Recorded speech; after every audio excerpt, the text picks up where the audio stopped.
Hello everyone, welcome back to the channel. Today I'm going to show you how to redeem Monopoly Go rewards codes. Alright? Monopoly Go takes a different approach to reward codes compared to other games. These codes are not readily found online, which adds another layer of exclusivity. To get reward codes, players will need to purchase the new Hasbro's Copley Monopoly Go board game. Alright? Inside the game box, they will find unique alphanumerical code that can be redeemed on the website, thus one for one-of-a-kind prizes like the Premium Gold Mr. Monopoly Player token. After purchasing the board game and receiving your reward code, just go ahead and go to this website, monopolygo.com, and make sure to log in. There will be a login button right here at the top right.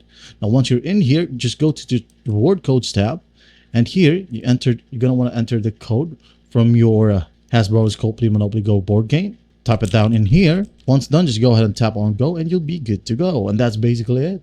I hope this video helps them. Please don't forget to share this video to your friends. And if you find this video helpful, please leave a like and subscribe.